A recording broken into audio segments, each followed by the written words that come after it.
Olá, estamos começando agora o podcast Eleições 2022, uma realização do portal INGE Plus e jornalismo Unisat, que aqui quem fala é Rafaela Custódio, jornalista do portal INGE Plus, e hoje recebemos para uma conversa a candidata Camila Nascimento, que disputa uma vaga na Assembleia Legislativa de Santa Catarina como deputada estadual. Camila, obrigada por aceitar nosso convite e seja bem-vinda.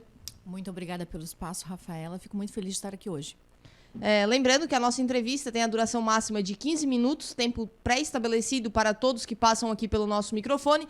Estou ligando o cronômetro a partir de agora e já faço a primeira pergunta à candidata. Camila, você foi vereadora por 2 mandatos em Criciúma e agora é candidata a deputada estadual. Por quê? Então, Rafaela, durante os meus mandatos, que foram 8 anos, eu me preparei para ter experiência suficiente para representar a nossa região na Assembleia Legislativa. Sempre defendi a renovação dos espaços, então por isso que eu não disputei a última eleição, ajudei outras pessoas dentro do meu grupo.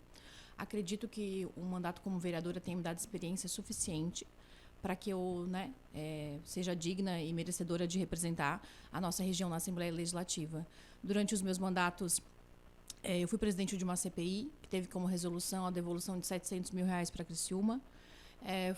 Fui coordenadora e implantei o projeto Câmara Mirim, que é um projeto de participação social e educação política, que a gente sabe que precisa muito entender de política para poder opinar. Também exerci meu papel de fiscalizadora dentro do meu mandato.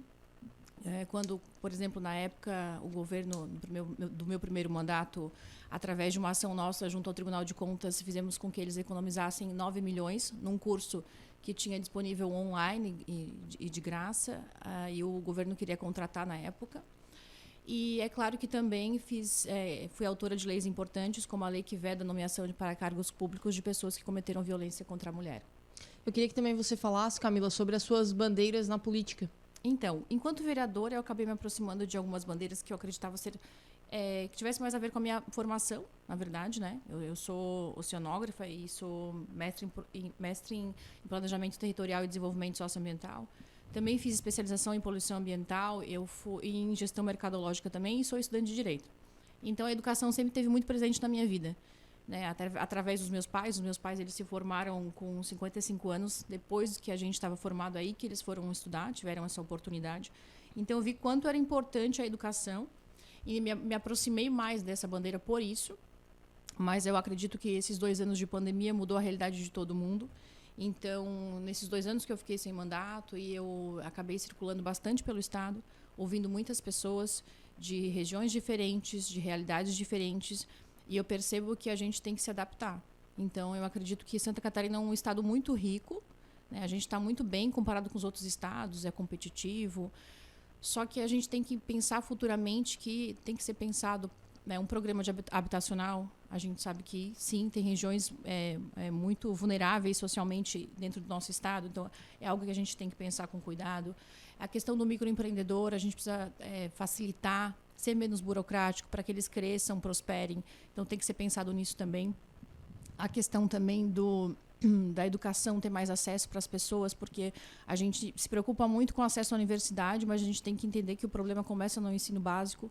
Então, é lá que a gente tem que investir para que isso futuramente se reverta numa mão de obra qualificada, numa economia melhor. Então, eu acabei escutando mais e formulei minhas propostas dentro da nossa verdadeira realidade. E assim, como que a gente vai poder ver o teu trabalho, Camila, sendo refletido aqui no sul de Santa Catarina?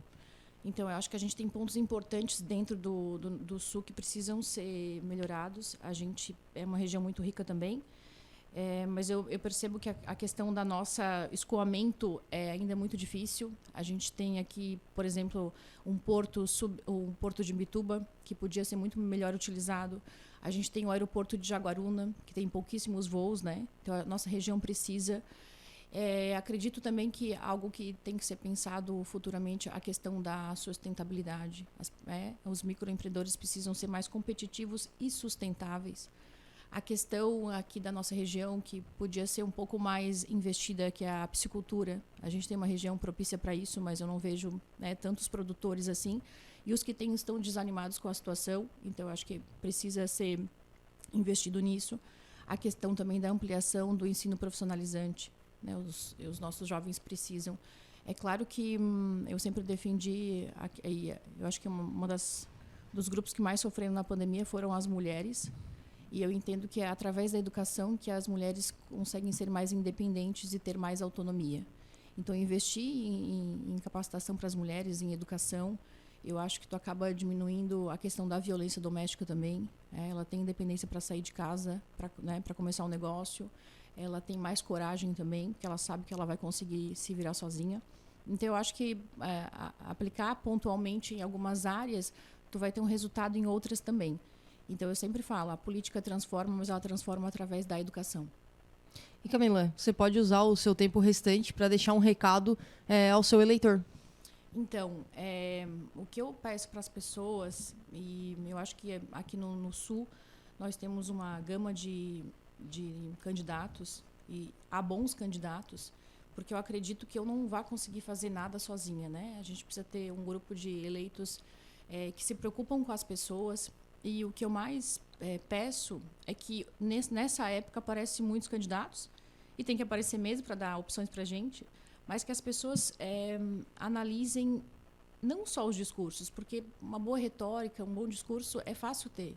Tu tem cursos, tu consegue ter esse poder de convencimento, mas que as pessoas analisem as atitudes. Olham para trás, hoje com a internet, com as redes sociais, é muito fácil fazer essa pesquisa. Então, eu queria muito que as pessoas olhassem para isso.